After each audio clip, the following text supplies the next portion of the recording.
Assalamualaikum warahmatullahi wabarakatuh. Maha suci Allah Subhanahu wa taala yang memberikan kepada kita nikmat berkumpul di tempat suci, berjuang untuk menempatkan di sebagai yang suci agar kita mendapatkan kemudahan bertemu dengan Zat yang Maha Suci pada hari kiamat nanti, yang merupakan pertemuan puncak. Tidak ada pertemuan yang lebih indah, yang lebih bahagia kecuali bertemu dengan Allah Subhanahu wa taala. Para sahabat suka berdoa, ya Allah, jadikan pertemuan yang terbaik bagiku adalah pertemuan dengan Engkau. Itu adalah tingkat para sahabat suka berdoa demikian.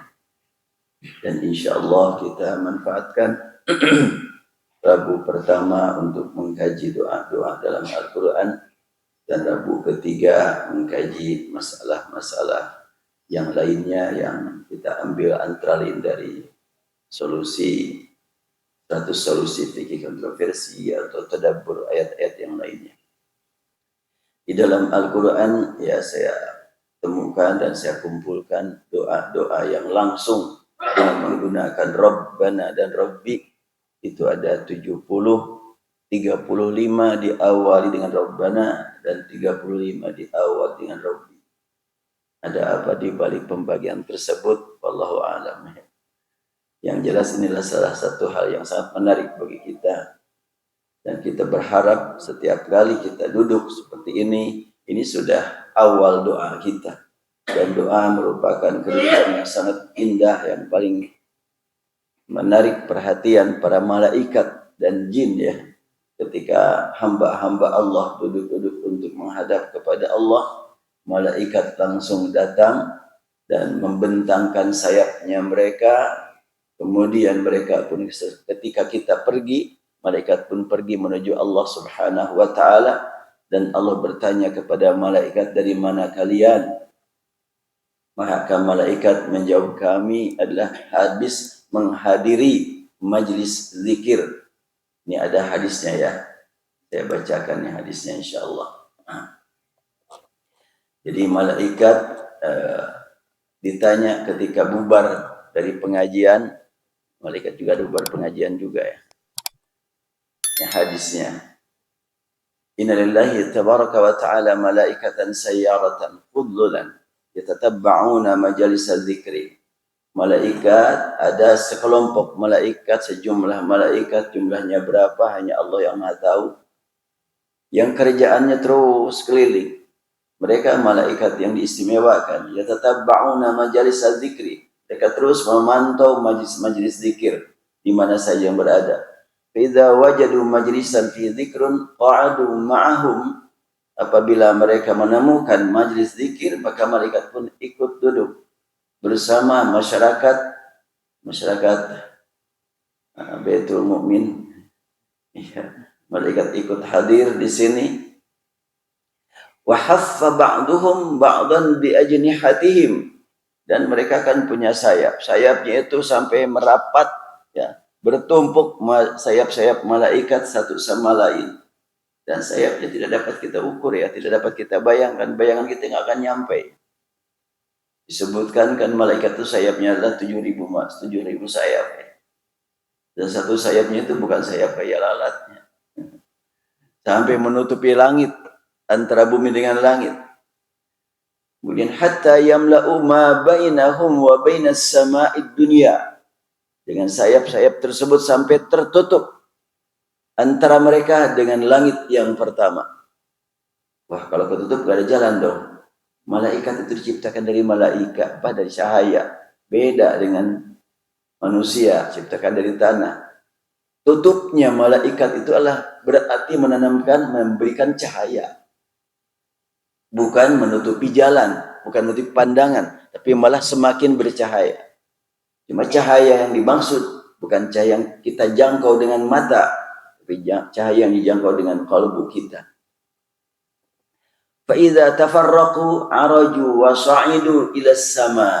Apabila masyarakat yang zikir ini berakhir, selesai, bubar ke rumah masing-masing, maka malaikat pun pergi ke tempat masing-masing ke langit. Fasa'alahum qala fasa'alahum Allah azza wa jalla. Maka Allah Subhanahu wa taala bertanya kepada malaikat, wa huwa a'lamu bihim, tanpa nanya pun Allah Maha tahu, lebih tahu daripada malaikat itu sendiri. Tapi untuk apa bertanya? Biar kita mendengar dialognya, biar kita mendengar pertanyaan Allah dan jawaban malaikat. Min aina ji'tum, dari mana kalian? Nah, kalau bahasa Arab nanya dari mana, bukan min aina anta. Kalau min aina anta jawabannya dari Rusia.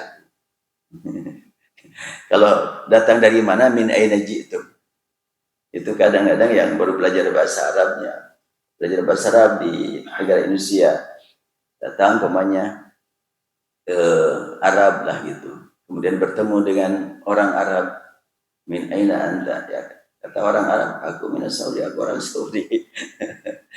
Kalau ditanyanya di Mekah, kalau di Mesir, min aina anta, ya menjawab, aku dari Mesir. Tapi kalau min aina ji'ta, aku dari masjid, aku dari kampung, aku dari rumah, itu min ajita. Jadi bukan min aina anta kalau nanya dari, kalau kita kan dari mana kamu? Ya, ini malaikat ditanya oleh Allah, min aina ji'tum, dari mana kamu datang?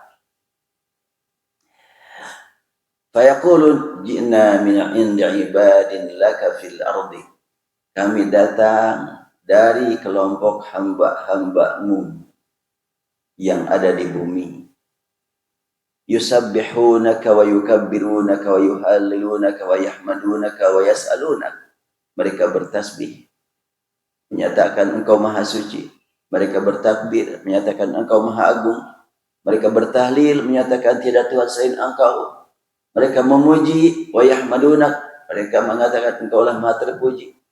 Wa yas'alunak, dan mereka juga memohon kepada engkau.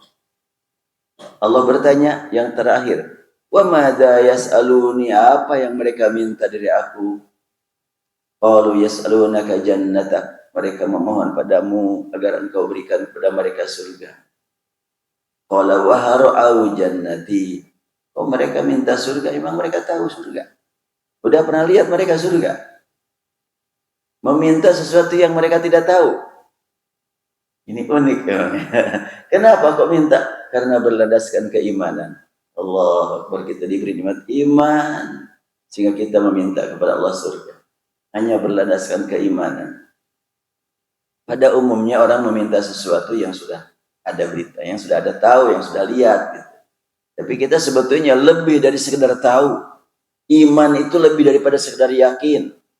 Iman lebih daripada sekedar mengenal. Iman lebih dalam.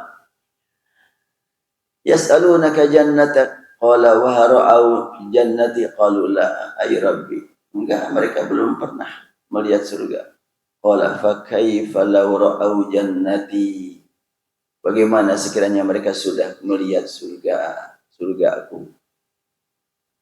Nah, kemudian qalu wa yastajirunak, ketika malaikat mendengar pernyataan dari Allah, bagaimana kalau mereka sudah melihat surga? Itu bukan pertanyaan perlu jawaban, tetapi Allah menyampaikan ya sanjungan kepada orang yang mengharapkan surga padahal belum pernah melihat. Allah menyanjung, belum melihat saja mereka minta. Gimana kalau mereka sudah melihat? Kalimat dari Allah, wa kaifa law ra'au jannati, bagaimana kalau mereka sudah melihat surgaku? Itu bukan dipahami oleh malaikat pertanyaan dari Allah untuk dijawab itu.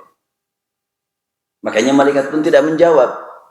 Tapi mereka langsung melanjutkan pernyataan.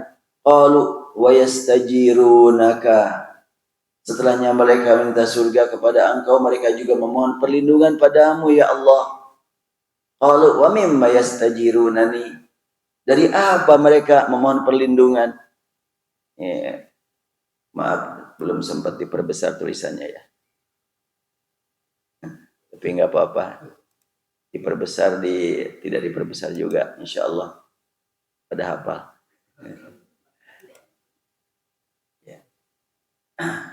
Ya, saya perbesar tulisannya. Nah ini kan, fakaifa law ra'au jannati, bagaimana kalau mereka sudah melihat surga aku? Allah mengungkapkan kalimat pertanyaan tersebut bukan pertanyaan perlu jawaban. Sebab dalam bahasa kita sehari-hari juga banyak kan pertanyaan yang tidak perlu jawaban. Demikian Allah Subhanahu wa taala. Lalu maka malaikat berkata, tidak menjawab malaikat itu ketika Allah mengatakan wa kaifa law ra'au jannati, bagaimana kalau mereka sudah melihat surgaku. Enggak dijawab oleh malaikat. Karena itu bukan pertanyaan perlu jawaban. Tetapi malaikat paham bahwa Allah berfirman seperti itu Allah menyampaikan kekaguman atau menyampaikan sanjungan kepada orang yang meminta surga. Makanya tidak tepat kalau ada orang yang memahami makna ikhlas.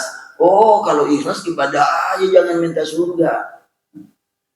Mungkin pernah ada yang mendengar kalimat itu. Dan itu adalah keterangan yang menjelaskan ungkapan seorang hamba Allah, seorang wanita, mantan penghibur, kemudian bertaubat, dan betul-betul menikmati ibadah, menikmati cinta Allah, sampai pernah berkata, ma'abadtu khawfan minan nar, wala raghbatan fil jannah, fa'akunu ka'ajiri su' abadtuhu raghbatan fi wa hubban lahu wa syauqan ilaih. Aku tidak menyembah Allah karena takut neraka, karena ingin surga. Kalau gitu aku buruh murahan. Aku menyembahnya karena rindu, karena cinta, ingin bertemu. Itu aja yang aku lakukan. Siapa tuh yang berkata begitu? Namanya Rabi'ah Al-Adawiyah. Apakah ungkapan dia benar? Untuk sementara benar, karena waktu itu dia baru sadar, baru menikmati ibadah dalam keadaan belum luas wawasan keislamannya. Setelahnya dia lebih luas wawasannya, Allah berikan kepadanya taufik hidayah untuk memahami Quran, memahami sunnah lebih dalam. Dia pun merubah kalimatnya dengan mengatakan wazadi qalilun ma arahu muballighi alizadi abki amli thuli masafati atahriquni bin nari ya ghayatal muna fa aina rajai wa aina makhafati fa aina rajai fika wa aina makhafati. Dia berkata, bekalku jauh untuk cukup masa depanku. Wazadi qalilun ma arahu muballighi. Aku enggak yakin dengan bekal ini aku bisa sampai kepada tujuanku. Bekal apa? Dia suka beribadah, pembekalan diri. Tuh masih jauh untuk mencapai cukup guna kepentingan masa depan. Wazadi qalilun ma arahu muballighi. Alizadi abki amli tuli masafati. Apakah aku saat ini nangis karena melihat bekalku yang sedikit? Enggak punya arti juga. Alizadi abki masafati ba'idul masafati. Apa aku nangis ini karena memang perjalanan jauh, enggak ada ujungnya. Memang benar dua-duanya juga. Bekal sedikit, perjalanan jauh, bagaimana bisa dapat kenikmatan di perjalanan? Lalu setelah itu dia menyatakan pertanyaan, atahriquni bin nari ya ghayatal muna. Wahai zat yang senantiasa ada cita-cita kehidupanku, apakah akan kau bakar aku dengan api neraka? Fa aina rajai fika aina makhafati. Kalau begitu sungguh tidak punya arti apa-apa aku merasakan takut padamu, aku merasakan harap padamu, kalau masih juga engkau bakar aku dengan api neraka. Ini kan menunjukkan bahwa dia sangat takut dengan api neraka. Aku sangat takut neraka, aku sangat berharap menuju surga. Kalau sekiranya tidak engkau masukkan aku ke dalam surga, kalau sekiranya engkau tetap masih membakar aku dengan neraka, terus bagaimana aku ini masih tetap takut padamu punya arti apa enggak? Itu artinya betapa beratnya dia menghadapi masa depan. Setelahnya dia belajar mempelajari Islam lebih dalam, lebih luas, belajar Al-Quran, hadis lebih luas, menyatakan takut neraka, ingin surga. Berarti keikhlasan Rabi'ah Al-Adawiyah itu sendiri sebetulnya sudah ada perbaikan oleh diri dia sendiri. Namun yang sering dikembangkan oleh orang-orang yang sedang belajar tasawuf, yang awalnya saja yang diperluas, yang keduanya enggak. Nah, ini dua-duanya dari kalimat Rabi'ah Al-Adawiyah. Menurut yang saya baca dalam buku, saya dulu punya buku khusus, buku Rabi'ah Adawiyah. Tapi nggak tahu kemana itu, dicari-cari hilang. Tapi sekarang ada laptop sekarang. Soalnya al-ilmu fi laptop, ilmu di laptop.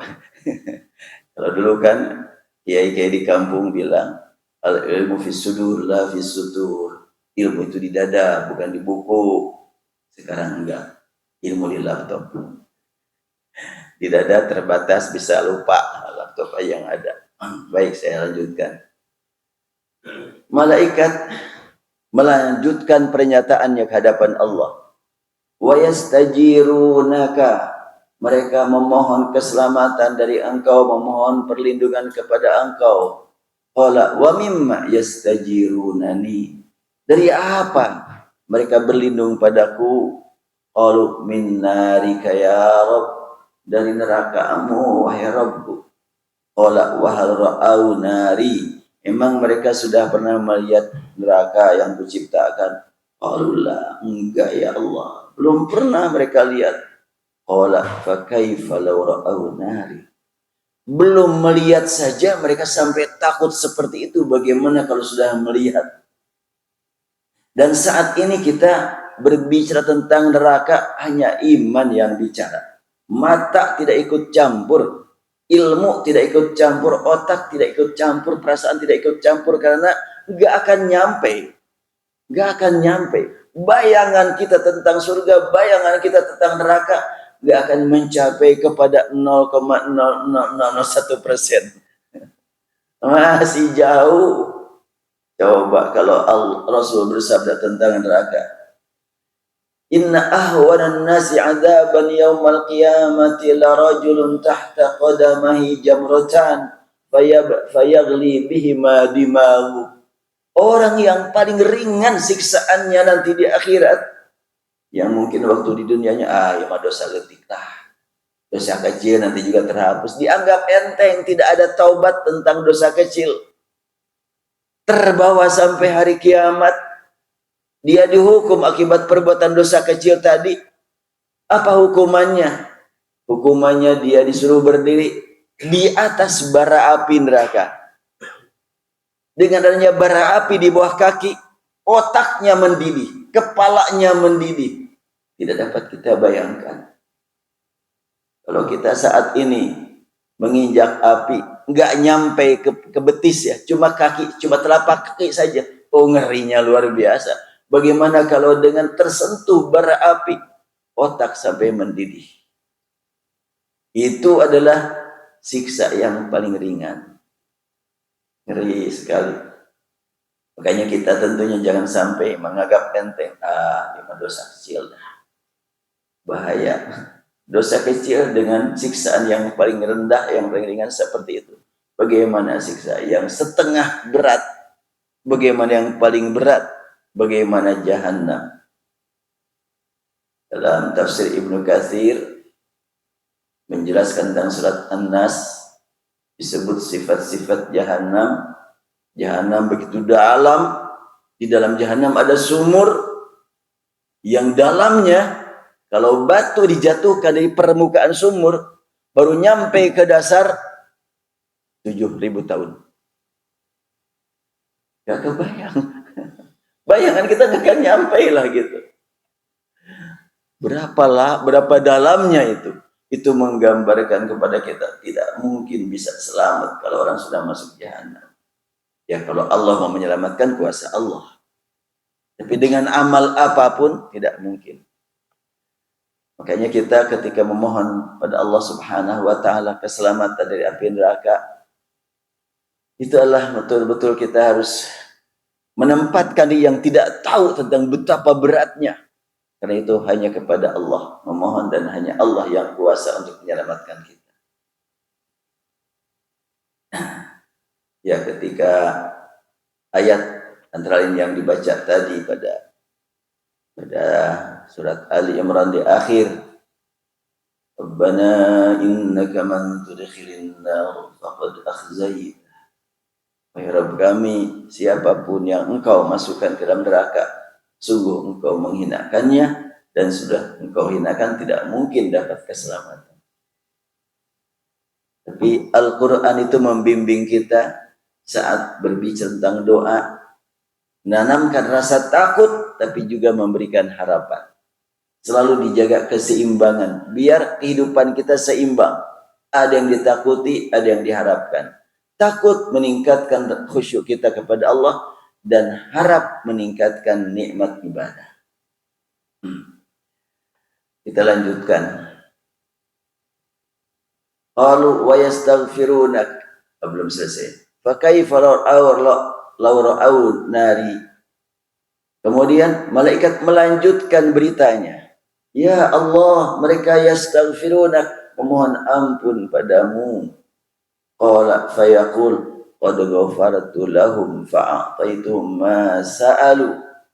Allah langsung menegaskan, kalau mereka mohon ampun padaku, aku mengampuni mereka, dan aku menyediakan apa yang mereka minta. Wa ajartuhum mimmastajaru, dan aku lindungi mereka dari hal-hal yang memang mereka takuti. Qala fayaqulun, maka malaikat kembali berkata, Rabbi fihim fulanun abdun khatta. Tapi di tengah-tengah orang yang banyak zikir itu, di tengah-tengah banyak orang yang sedang zikir itu, ada di situ orang numpang duduk. Dia mah kelakuannya berbuat salah terus. Bukan yang ikut istighfar, bukan yang ikut mohon surga. Dia mah ikut numpang saja di situ. Mungkin barangkali ada konsumsi, konsumsi di situ. Ikut duduk di situ atau numpang lewat, ya istirahat dulu di masjid. Itu gimana ya Allah? Innama marra fajalasa ma'ahum, malaikat bilang dia lewat cuma ikut duduk dulu. Coba ini sampai rinci begini malaikat bilangnya. Innama marra, dia hanya lewat, fajalasa, lalu duduk ma'ahum, bersama ahli zikir. Allah berfirman, qala fayaqul walahu ghafartu humul qaum la yashqa bihim jalisun. Dia juga dapat ampunan. Allahu Akbar. Dia pun dapat ampunan, kebahagiaan ampunan oleh lingkungan, karena dia duduknya bersama orang yang sedang mohon ampun. Orang yang tidak mohon ampun saja dapat ampunan, apalagi yang sama-sama mohon ampun. Makanya jangan sampai diremehkannya. Kalau ada majlis zikir, dan zikir entah rame-rame baca zikir, baca Quran, berdoa bersama, atau masing-masing dengan cara masing-masing. Di situ ada orang yang ngantuk, tidur di situ. Ini nggak ganggu ini orang tidur. Enggak, dia juga dapat manfaat daripada dia tidur di tempat hiburan ya. Tidurnya di masjid dapat manfaat. Allah luar biasa, ini cinta Allah kepada orang yang memang beriman. Tentu orang tadi juga kalimatnya abdun khata, dia hambamu yang suka berbuat salah, bukan kafirun khata, tapi abdun. Artinya apa? Dia beriman kepada Allah, cuma hadir di situ bukan untuk zikir. Dia mah kehidupannya banyak salah, tapi mungkin capek di luar, habis main, istirahat dulu di masjid, gak apa-apalah ikut wisata, duduk aja. Dulu saya masih ingat nih, waktu masih ya usia remaja, saya berangkat dari Cianjur ke Bandung, saya tinggal di masjid. Masih ingat saya, Masjid Jalan Pelesiran, Jalan masih Darul Dakwah. Karena saya tidak punya tempat di Bandung, sudah duduk di masjid, tidur di masjid setiap hari. Pagi-pagi pas kita mau azan di masjid situ, ternyata banyak yang tidur. Yang tidur siapa? Ya anak-anak gelandangan yang malamannya begadang terus. Kerjaannya mereka tukang parkir di Masjid Salman. Jadi tidurnya di Masjid Darul Dakwah. Sampai subuh masih pada tidur di situ. Bagaimana nih, biarin aja dah. Saya juga nggak berani. Mereka orang lebih dewasa, saya kan baru pendatang lah. Sudah saya azan aja. Pas sudah azan mereka masih pada tidur juga. Kemudian ada anak-anak di luar, setelahnya terlihat matahari terbit, sudah agak terang, saya panggil anak-anak. Mau ngaji enggak? Mau, ayo ngaji. Sudah, akhirnya karena banyak anak-anak masuk masjid, itu yang pemuda-pemuda pada keluar. Enggak sholat. Ternyata lama-kelamaan, walaupun mereka cuma tidur, untuk tidur ke masjid, lama-kelamaan langsung datang kepada saya. Bilang, boleh saya belajar ngaji? Bagus, ayo. Tapi saya belum bisa sholat, ayo belajar. Tapi saya mungkin sholatnya enggak 5 kali sehari semalam, katanya. Enggak apa-apa, enggak apa-apa aja dulu mereka. Maunya saja sudah lumayan. Boleh gitu katanya. Kalau sholatnya enggak setiap waktu, buat Anda untuk sementara boleh, saya bilang. Gimana caranya? Udah, saya ajarin. Udah kamu jamak saja. Asar jamak ke zuhur, nanti maghrib di jamak ke isya. Boleh begitu? Boleh. Kalian sibuk, saya bilang terus parkir di sana. Ya lama-kelamaan sampai mereka mau belajar ngaji, alhamdulillah. Dan mereka sebetulnya punya kecerdasan. Saya ajarin ngaji, baca Al-Quran, enggak lama, ada bisa, alhamdulillah. Jadi memang itulah makna dalam hadis ini, Abdul Khatta, kalau sudah mendapatkan ampunan, karena memang tinggalnya di masjid, mereka dapat ampunan juga. Ya tadi kan anak-anak saya ajarin ngaji. Ya anak-anak yang tadi yang tidak ikut ngaji dapat juga kecepretan lah gitunya. Dapat basahnya lah gitu. Sampai akhirnya dia terbuka ingin belajar ngaji. Alhamdulillah. Ya ini hadis diungkapkan, mudah-mudahan menjadi bekal bagi kita untuk terus meningkatkan semangat hadir dalam majelis. Boleh jadi mungkin di antara bapak dan ibu ketika mendengar uraian saya yang kurang jelas, ngerti tadi penjelasan saya Islam itu apa. Insya Allah nggak ngerti juga dapat pahala ya, dapat nilai. Ya nggak ngerti juga. Apalagi yang ngerti, jangan sampai kecil hati kalau nggak ngerti. Ya nggak ngerti itu bukan salah bapak, salah ibu. Yang nggak ngerti salah saya yang kurang jelas menjelaskan. Ya boleh pokoknya, masa agak ngerti, kurang gimana lagi saya teh. Ya nggak demikian lah tentunya. Tetapi ya semuanya punya kelemahan, punya kelebihan. Ya. Ini mau sampai jam berapa nih? Mulainya juga 5:30 ya. Karena sekarang kan subuhnya agak siang. Bukan subuhnya agak siang, jamnya yang terlalu lambat. Ya tentunya kalau ini syuruk jam berapa tadi? Lebih dari jam 6 kan syuruknya juga ya. Jam 6:15. Baik, saya mulai pembahasan tentang doa. Doa dari Al-Quran. Tadi saya sampaikan bahwa doa dalam Al-Quran itu banyak. Dan yang saya kumpulkan sini ada 70 doa yang diawali dengan Rabbana 35, Robbi 35. Ditambah lagi doa yang disebut dengan ruqyah. Seperti A'udzubirabbil falaq, A'udzubirabbin nas, itu doa juga. Dan insya Allah ya saya berpikir tadi malam ingin buku ini saya gabungkan doa dari Al-Quran, doa dari hadis, dan doa dari para ulama. Tapi nampaknya terlalu tebal nanti. Biarlah doa dari Al-Quran dulu, mungkin nanti saya terbitkan, baru menyusul doa dari hadis dan dari para ulama. Ya doa dari Al-Quran saja mungkin ini sekitar ya, mudah-mudahan bisa dipersempit, bisa tapi nggak kurang kelihatannya 400 halaman kelihatannya nggak kurang. Ya kita lanjut saja ke doa dari Al-Quran. Ini saya kasih judul doa bersama dengan Al-Quran. Diawali, nah ini sudah pernah dibahas. Kita lanjutkan dengan doa berikutnya.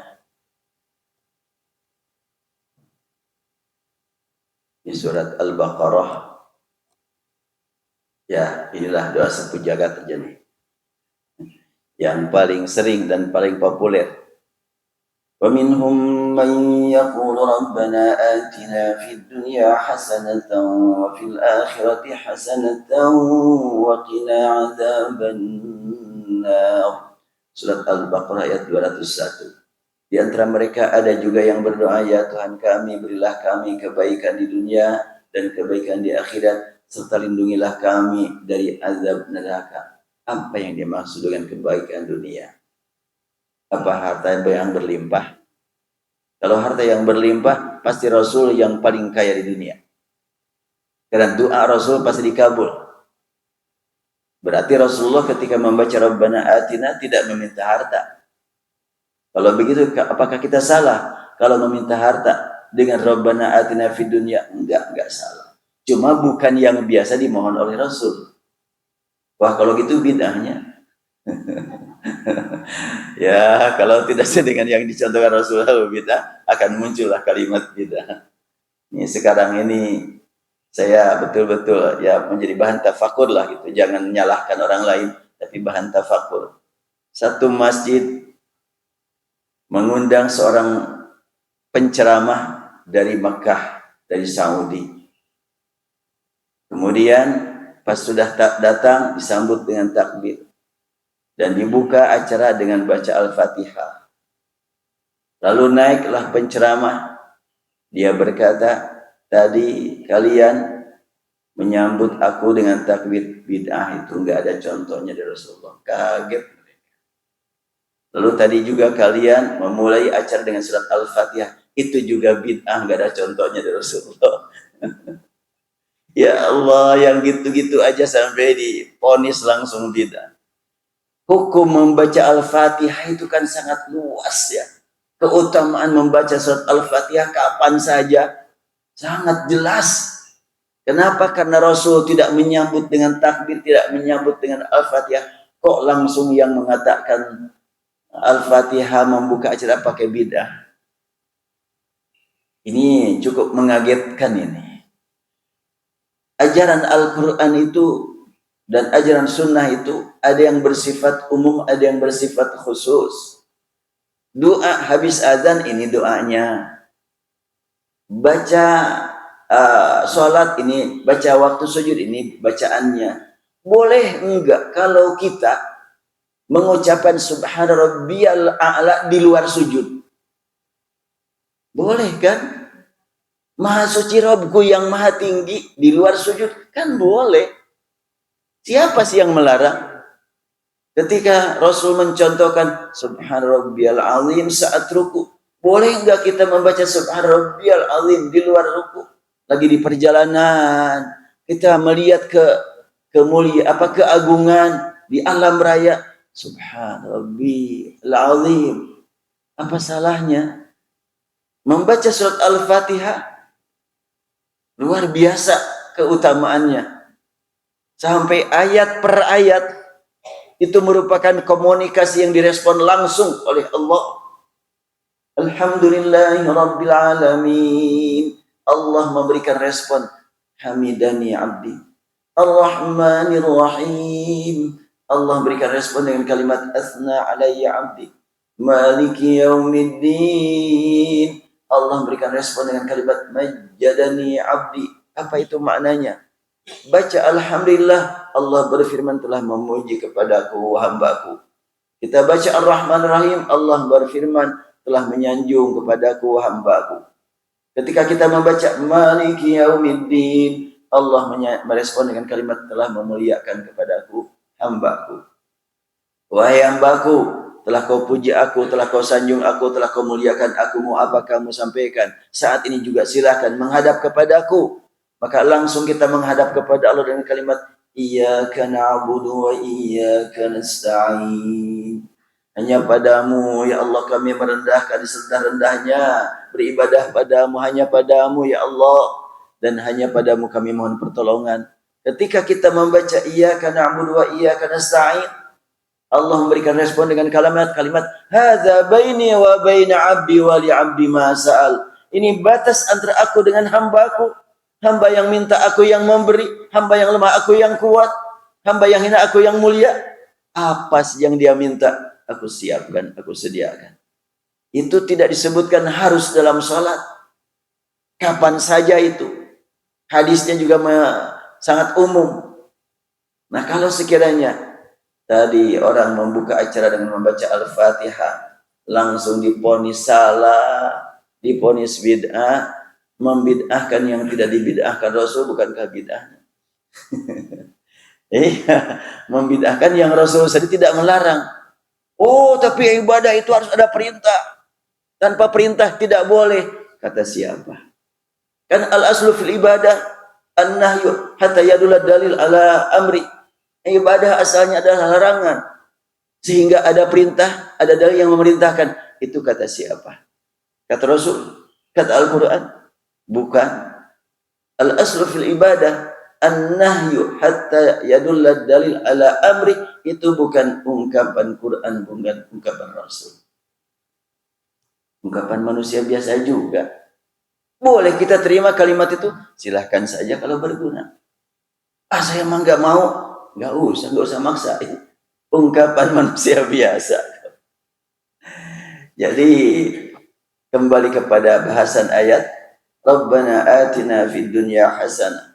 Tentu yang Rasul mohon kepada Allah adalah tingkat keperluan Rasul.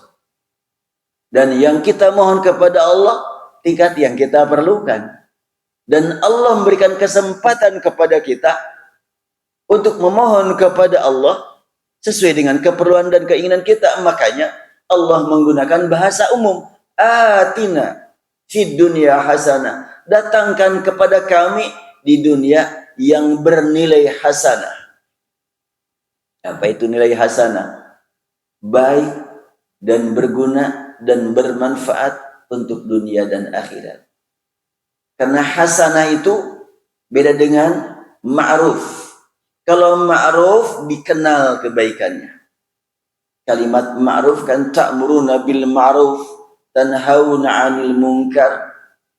Suruh mereka berbuat yang ma'ruf. Artinya tidak perlu pakai dalil, tidak perlu pakai argumentasi, nyuruh kepada kebaikan, suruh, gampang. Umpamanya apa? Ini banyak sampah, sapuin. Itu nyuruh bil ma'ruf itu. Gak mungkin orang berkata, ini sampah ini kotor. Mana dalilnya kalau sampah kotor? Enggak. Yang namanya sampah ya kotor, sudah. Gak perlu pakai dalil. Nah, tapi kalau umpamanya hasanah itu, lebih dari itu. Nah, itu Al-Quran menyebutkan, linabluwakum ayyukum ahsanu amala. Kalimat hasan itu baik di hadapan manusia dan baik di hadapan Allah. Baik di hadapan Allah, baik di hadapan manusia yang beriman kepada Allah. Mungkin buat yang tidak beriman, tidak baik. Kumpul-kumpul di masjid. Ini kan amal hasan ini. Karena kita datang ke sini untuk sholat, untuk ngaji. Semata-mata ingin mencari ridha Allah subhanahu wa ta'ala. Allah tegaskan alladzi khalaqal mauta wal hayata liyabluwakum ayyukum ahsan. Ahsan itu paling hasanah, itu ahsan. Ada yang sebut dengan ya bahasa kita juga ada superlatif, ada apa namanya? Perbandingan itu. Ya ada perbandingan, ada lebih, ada sangat kan. Nah, kita lanjutkan pelajaran dari ayat. Sehubungan dengan doa dalam ayat ini banyak ungkapan beragam dari para pendahulu kita, termasuk mereka yang dikenal sebagai ulama tafsir tentang apa yang dimaksud dengan lafaz fid dunya hasanah. Di antara mereka ada yang menyatakan fid dunya hasanah itu apa? Bahwa yang dimaksud dengan kebaikan di dunia adalah istri salihah. Betulkah? Kalau betul, apakah doa ini berguna bagi kaum wanita? Iya kan? Kalau umpamanya yang dimaksud di dunia sana adalah istri salihah, terus ibu-ibu bagaimana berdoanya? Terutama seorang nenek yang sudah lemah, apakah minta punya istri salihah? Nenek. Istri itu kan pasangan hidup, ya tentu bukan. Istri salihah sangat diperlukan oleh pria saleh. Jadi salahkah kalau umpamanya seorang pemuda berdoa dengan Rabbana atina fid dunya hasanah, mohon kepada Allah dapat pasangan wanita salihah? Enggak salah, silakan saja. Cuma bukan satu-satunya yang dimohon dengan kalimat fid dunya hasanah. Apalagi makna lain, bahwa yang dimaksud dengan kebaikan di dunia adalah rumah dan isinya yang cukup untuk keperluan keluarga. Benarkah? Nggak usah muluk-muluk, rumah mah yang penting cukup untuk 100 orang gitu ya. Iya, perlengkapan nggak usah muluk-muluk, yang penting mah cukup untuk semua keperluan. Benarkah itu yang dimaksud? Kalau benar, siapakah yang doanya lebih dikabul? Apakah para ahli ibadah yang terbukti di antara mereka rumahnya sangat sederhana? Atau para ahli maksiat? Oh, rumahnya lengkap sampai dipamerkan melalui media sosial. Sebahagian dari mereka ada yang rumahnya luas dan mewah, harganya miliaran. Mana yang lebih dikabulkan doanya? Mereka atau para ulama ternyata rumahnya sederhana? Saya masih ingat dulu punya guru di Kairo, seorang ulama besar, dia mufti tingkat nasional, pemberi fatwa tingkat nasional, yang dia sering kasih fatwa adalah orang-orang militer. Tertulis di pintu rumah dia, wa'idul quwwatil musallahatil misriyah. Tertulis di situ, penasehat angkatan bersenjata Mesir. Dia ulama besar. Dia nggak punya kendaraan. Kemana-mana naik umum. Rumahnya sempit. Hanya ada ruang tamu, ruang saya belajar, kemudian dapur, kemudian ada kamar dia. Dan kalau saya datang ke rumah beliau, itu naik tangga ketiga. Sesuai dengan jadwal, saya ketuk pintu, beliau buka, langsung beliau memeluk saya. Kemudian langsung tangan saya dibawa, diambil, didudukan di tempat ngaji. Setelah itu beliau masuk ke dapur, ngambil air minum. Dia sendiri yang ngambil air minum. Nggak nyuruh siapa-siapa. Lalu disajikan minuman buat saya. Setelah itu saya duduk, langsung buka kitab, belajar kepada beliau. Di belakang duduk beliau itu ada kitab tafsir karya beliau. Dan juga karya orang tuanya. Ini ulama besar. Saya pernah mengundang beliau untuk ceramah di Pelajar Indonesia. Saya salah ngasih alamat. Dia keliling-keliling, jalan kaki nanya-nanya. Sampai setelahnya, ya saya temui beliau, di mana katanya alamat kamu itu? Maaf, saya bilang, saya salah ngeliat. Enggak apa-apa. Kamu anak saya. Enggak usah begitu. Saya pernah mau ya ngasih hadiah, belum marah beliau. Kalau kamu mau ngasih hadiah kepada aku, berarti kamu tidak mau lagi diaku oleh aku sebagai anak aku. Ya saya minta maaf. Itu luar biasa, ulama besar. Dan ketika saya di rumah dia itu, dia nyediakan sajadah, habis sholat karena agak jauh ke masjid, ketika sholat duhur, lalu saya rapihin, dia larang, gak usah rapihin, itu tugas saya. Ngerapin sajadah aja nggak boleh. Ini luar biasa ulama itu. Saya kadang-kadang suka ingat, sampai sekarang kangen gitu, ingin bertemu dengan beliau. Wallahu a'lam, apa beliau masih hidup apakah enggak. Kalau Allah tidak bisa bertemu lagi di dunia, mudah-mudahan dipertemukan di akhirat nanti. Itu namanya Syekh Muhammad As-Softi. Luar biasa keikhlasan beliau kalau mengisi pengajian itu. Saya kalau ke rumah beliau itu berdua, ngaji dengan di rumah beliau hanya berdua. Teman saya di Lampung sekarang masih hidup juga, alhamdulillah. Baik, saya lanjutkan.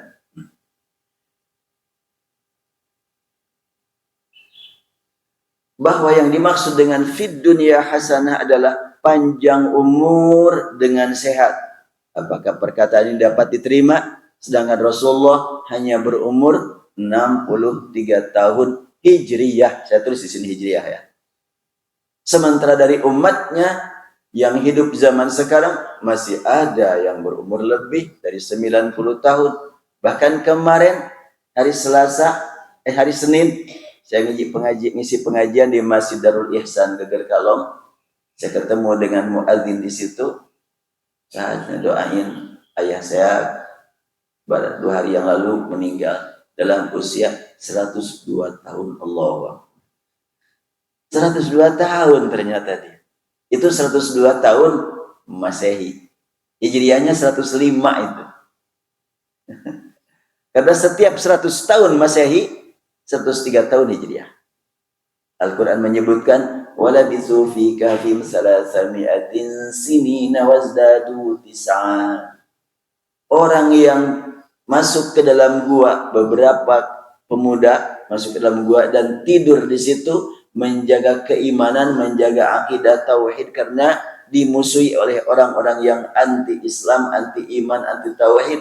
Mereka lari ke gua, tidur di dalam gua. Beberapa orang, ada yang menyebutkan 5, 6, 7 sampai 8 itu diungkap dalam Al-Quran. Dan tidur selama 300 tahun. Dihitung. Oh, ini dulu ada cerita pemuda masuk hilang. Ini nampaknya orang ini baru pada bangun. Coba hitung berapa lama mereka dalam gua. Dihitung 300 tahun. Hitung lagi oleh kamu 309. Berarti 300 tahun berlandaskan perhitungan kalender Masehi. 309 berlandaskan perhitungan kalender Hijrah. Emang waktu itu sudah ada kalender Hijrah? Ya belum. Tapi yang jadi sumber kalender Masehi, yang jadi sumber kalender Hijriah kan sama, yaitu matahari dan bulan. Jadi menurut perhitungan bulan 309, menurut perhitungan matahari 300 tahun. Jadi masih ada lah zaman sekarang juga yang hidup cukup lama ya. Baik, saya lanjutkan. Jadi kalau begitu fi dunya hasanah itu apa? Ini bukan, ini bukan. Siapakah yang sebenarnya yang meraih fi dunya hasanah? Semua orang sehat pasti aktif bekerja dan berjuang untuk mendapatkan dua hal, yaitu meraih kenikmatan dan kehidupan dan keamanan hidup. Kenikmatan tiada batasannya, karena setiap kali mendapat yang dikejar akan terbayang di hadapannya kenikmatan berikutnya yang belum terkejar serta lebih menggiurkan. Kalau harta, punya harta 1 juta ingin 10, punya harta 10 ingin 100. Berarti fi dunya sana bukan itu ya. Itu cuma bagian kecil saja. Adapun keamanan yang mereka perjuangkan sangat relatif, tergantung profesi dan kondisi di mana mereka berada. Ini belum terjawab nih bahasan ini. Wah, ini panjang. Jadi nampaknya nggak akan kebahas sekarang. Karena udah jam 6 lebih nih. Itu dia ibadah yang sudah keluar. Baik, insya Allah untuk fi dunya hasanah memang tidak cukup 1 kali pertemuan. Membahas fi dunya Rabbana atina fid dunya hasanah wa fil akhirati hasanah mungkin 2 kali atau 3 kali pertemuan ya. Mohon sabar nih. Biar lebih dalam pemahaman kita terhadap doa-doa dalam Al-Qur'an. Saya tadi sebutkan doa dalam Al-Qur'an itu saya kumpulkan di sini ada 70. Kalau 1 kali pertemuan 1 kali doa 70 kali pertemuan. Apalagi kalau umpamanya 1 bulan cuma 1 kali, berarti 6 tahunnya baru selesai. Ya, kita yang paling penting tercatat di hadapan Allah sebagai orang yang ingin termasuk yang zikir, sehingga mendapatkan ampunan, rahmat dan ridhonya. Baik, kita akhiri sampai di sini. Subhanakallahumma bihamdik nasyhadu an la ilaha illa anta nastaghfiruka wa natubu ilaik. Allahumma aqsim lana min khasyatika ma yahulu bainana wa baina ma'asik. ومن طاعتك ما تبلغنا به جنتك ومن اليقين ما تحاول به علينا مصيبات الدنيا اللهم متعنا بأسماعنا وأبصارنا وقواتنا ما أحييتنا اللهم اجعله الوارث منا اللهم اجعل ثأرنا على من ظلمنا وانصرنا على من عادانا اللهم لا تجعل مصيبتنا في ديننا ولا تجعل الدنيا أكبر همنا ولا مبلغ علمنا ولا تسلط علينا يا ربنا من لا يخافك ولا يرحمنا اللهم لا تسلط علينا من لا يخافك ولا يرحمنا اللهم لا تسلط علينا من لا يخافك ولا يرحمنا برحمتك يا أرحم الراحمين والحمد لله رب العالمين السلام عليكم ورحمة الله وبركاته.